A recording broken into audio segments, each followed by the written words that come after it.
Chapter 28 Shuka Gita. Om Shri Ganeshaya Namaha. Shivadatta said to Gargamuni, O Mahayogi, O Father, yogis present different opinions. This creates confusion. Please clarify these. Some consider Shiva as supreme, some Vishnu, some other Shaktis or Surya or Ganeshwara. Some ascetics consider karma and jnana as supreme, while others consider knowledge of Videha Atma as the most superior. Some consider yoga as supreme, while others consider Sankhya as supreme. Some consider Ananda as Brahma, others the unmanifested Jnana, Anna, Prana or the Mana as Brahma. O eminent yogi, these are several such opinions. But O Father, you always have maintained that Ganeshwara is the greatest of them all. O Swami, you are our ultimate redeemer, so please tell us what is acceptable to all. Gargamuni said to Shivadatta, I shall narrate an ancient legend. Listen to it carefully. It will explain all the important aspects accepted by all. Once, in Naimisharanya forests, Sage Vasishta had commenced a yajna with great fervour. It was attended by devas and brahmins, people belonging to different varnashramas, and the eminent dignitaries of the three worlds assembled to attend the festivities conducted by Sage Vasishta. Yogis like Shuka, Sesha and other Nagas were also amongst those who graced the occasion. They exchanged their views. Those who were well versed in Vedas debated. Each one insisted that his opinions reflected the true philosophy. Yet they engaged themselves in debate, although there was no consensus. They all approached Muni Shukacharya, offered namaskar and asked, O Bhagwan, you are a great Pandit, well versed in the essence of all Shastras. You are the most eminent amongst the Yogindras. To satisfy our queries, please elucidate the essence of all the Shastras. Amongst the Yogindras, you, Shukacharya, is the most opulent, and you have been acclaimed as Vibhuti. Your adjudication will be accepted by all. The omniscient Shukacharya, who was well versed in the essence of all Shastras, remembered Ganesha and explained to the assembly. As expounded in the Vedas, Anna Brahma is Rajasic Brahma. Anna Brahma is the Annamaya Kosha, the food sheath of the physical self, which is the description of the gross or the sthula form in the awakened state Brahma, the Jagrat Brahma. Prana is Brahma. This is the description of Pranamaya Kosha, the 5 pranas that exist in the body.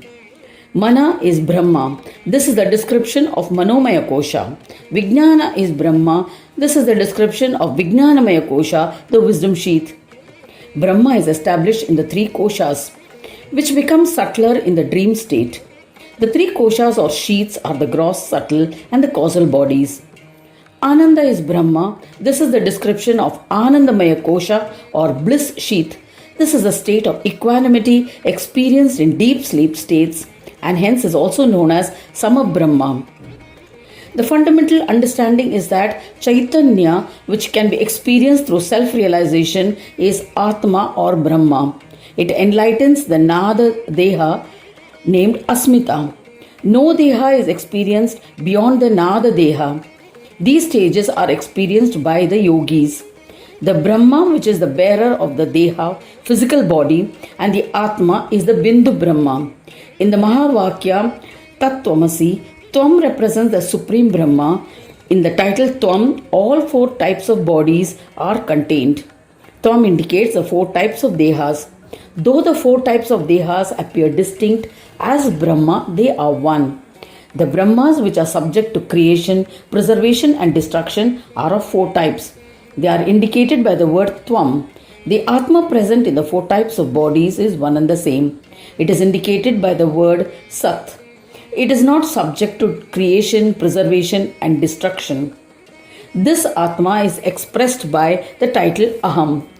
Atma is infatuated by Prakriti and it appears as if it has many forms. This is an illusion. Atma is only one. This has been indicated in the Vedas by the word Tat. It has Deha Abhimana, body consciousness. Hence, it is referred to as Jiva, incarnated soul.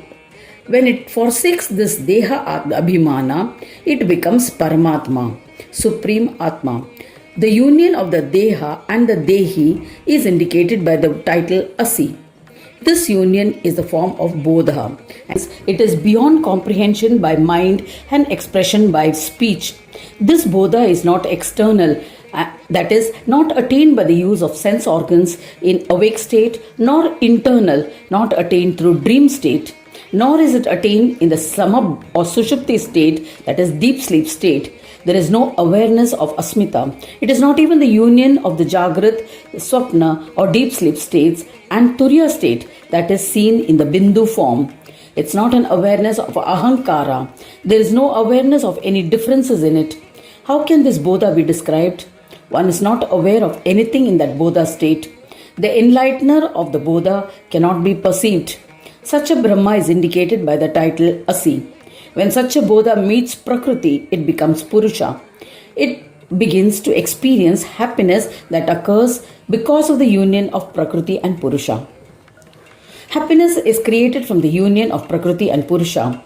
When the Lord realized this, he created duality. Brahma, indicated by the title Asi, then starts to conduct his divine plays. O wise ones, the desire to perform deeds occurs spontaneously in Bodha. At such a time, the Brahma is referred to as Swata Uttanaka Brahma, awakened by self. There exists a Brahma called Vibodha, devoid of moha, who does not conduct the divine plays. It is attained by yogis when Bodha is destroyed in the state of bliss. When the Bodha is destroyed, which Purusha can describe that state? As in that state, the association with the body is broken. The Purusha no longer possesses the faculties of mind and speech. Then how can a description be possible? When in Brahma the awareness of Deha and Dehi is created, duality comes into existence. When the awareness of the Deha and Dehi that inherently exists in Brahma is destroyed, Vibodha Brahma is created. As long as a human is aware of the duality of Deha and Dehi, he will be attracted and infatuated to physical gratifications. When Bodha is destroyed, this tendency too ceases. When one merges with the Supreme Brahma, he will be bereft of any such tendencies. Yogis say that such a Bodha state, devoid of Utthana, is Brahma. O omniscient ones, when everybody feels that Brahma is endowed with Utthana, at that time a yogi can perceive it as being devoid of Utthana. The Brahma elucidated in the Sankhya philosophy is capable of Parata Utthana. It undergoes Utthana or awakening because of Prakriti. It is not inclined to Utthana on its own, but is inspired to Utthana by others. O Brahmin, distinct from Bodha and Sankhya Brahma is Swasamvedya Brahma, which is the union of all Brahmas, namely Bodha, Sankhya, Anna, Prana, Mana, Vijnana, Anandamaya, etc. This union form of Brahmas is Brahma. This Sanyoga form of Brahma is not distinct from Swaswarupa Brahma. It does not undergo Utthana, nor is it devoid of Utthana. That Brahma is divided into 5 types. The 5 different forms are Sat, Asat, Sama, Neti and Swananda Brahma. O wise one, when the Vedas mention that Anna is Brahma, Brahma has manifested in the form of Anna and hence it is Anna Brahma. There is no doubt about it.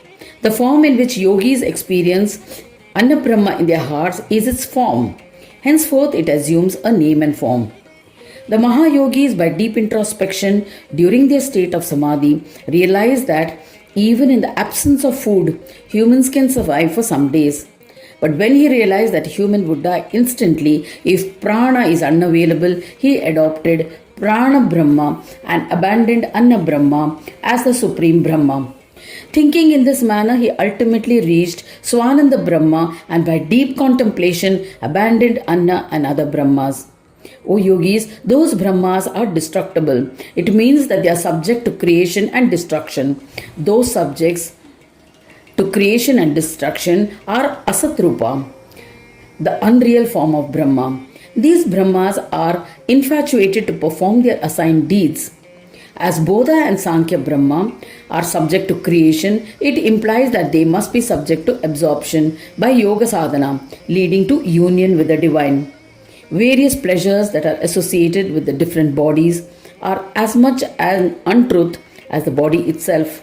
The bodies are the form of Shakti. Vedas address this Shakti as Shakta Brahma.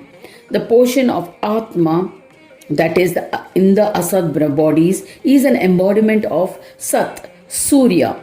Hence, Surya is considered as Atma existent in it. So there are innumerable portions, Amshas of Surya. Vishnu is the creator of both Sat and Asat and exists in them with equal happiness. Hence, both Sat and Asat Brahmas who have come together can experience happiness. Hence, he is known as their own happiness, Swananda. Since Vishnu possesses them, unites them, and bestows prowess to them, Vedas have addressed him as Brahma.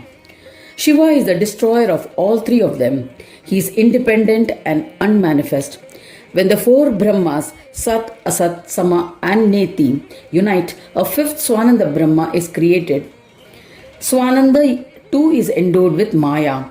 That is the reason why we experience the existence of the Brahmas and the universes. Because of this form, he has been referred to as Bhavapratyaya, O effulgent one, the Brahma which has been named after the Samadhi state.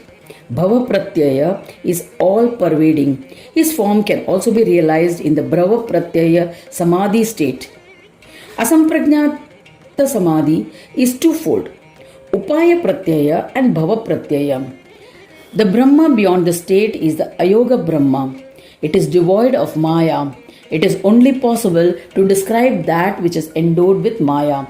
Hence, it is not possible to describe Ayoga Brahma. The divine place of Jagat and Brahmas is because of Maya. It has no connection to the Ayoga state. Hence, how can we describe it? When Brahma undergoes Utthana, awakening, it becomes Bodhatmaka, Atma endowed with Bodha.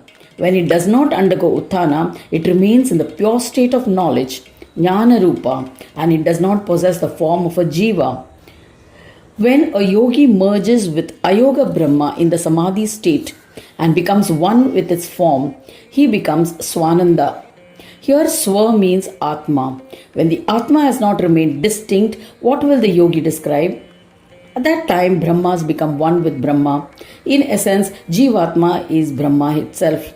Hence, during the process of synthesis, the Jivatma does not need to go or come. Yogis say that because we consider the Atma as distinct, we say that it departs.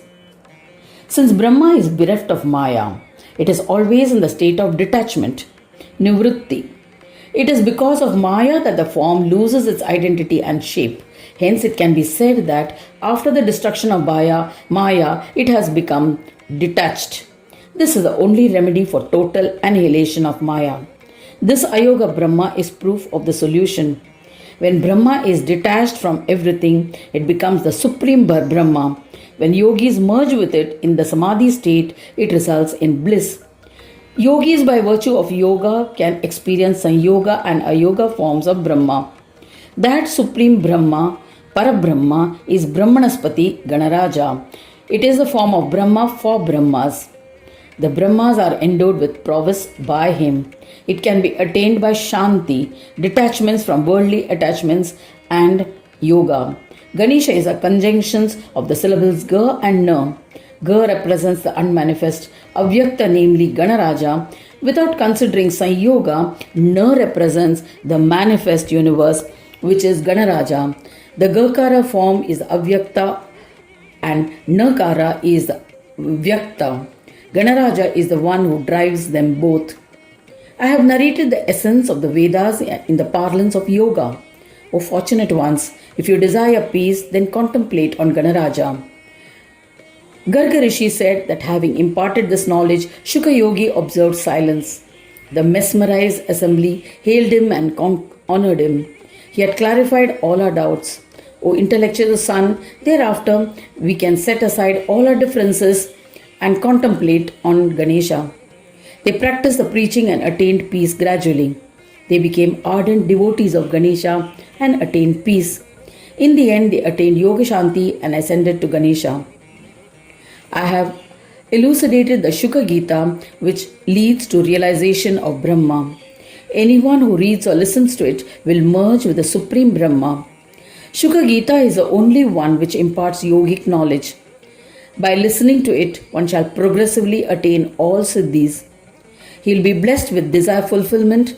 In the end, he will ascend to Swananda Loka and then become one with the divine. The Shuka Gita is incomparable to even the Vedas and Upanishads, and it is their essence. Do not impart the knowledge of this Gita to the undeserving. However, one should strive to explain it to the deserving and pure yogis. Thus ends the 28th chapter titled The Shuka Gita in the 8th Khanda of the Purana Upanishad, Srimad Mudgal Purana, describing the legends of Dhumravarna, dedicated to Sri Gajanana. End of chapter 28.